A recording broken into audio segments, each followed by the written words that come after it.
የበጎ ፍቃድ ስራ አንዱ ሀገርን ለመገንባት የምንጠቀምበት መሳሪያ ነው ብሎ ማሰብ ይቻላል።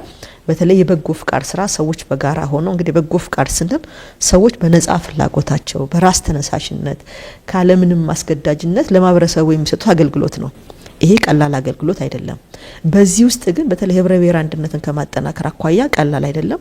በዚህ ውስጥ ደግሞ ወጣቶች የሀገር ፍቅር እንዲኖራቸው ሀገራቸውን እንዲያውቁ በማድረግ ረገድ ትውልድን በመገንባት ራሱ ትልቅ አስተዋጽኦ አለው።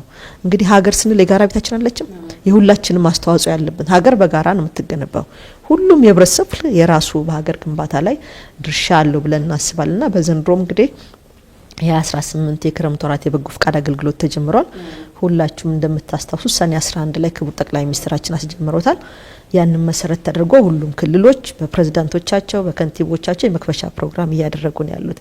በተለይ ከበጎ ፍቃድ አኳያ አንዱ በዓላማ ያስቀመጥነው ምንድነው የበጎ ፍቃድ ሁሉም የህብረተሰብ ክፍሎችም ተቋማትም በክረምት የበጎ ፍቃድ አገልግሎት ስራ በንቃት በማሳተፍ በጣም ትልቅ ስራ ነው። ለሌሎችም ሀገራቶች ተሞክሮ መሆን በሚችልበት ደረጃ ደርሷል ብለን ማለት ልክ እንደ አረንጓዴ አሻራ በእርግጠኝነት ከ1 አመት ከ2 አመት በኋላ የበጎ ፍቃድን ስራ ደግሞ ለሌሎችም ሀገራቶች የምናካፍልበት ሁኔታ አለ ብዬ አስባለሁ።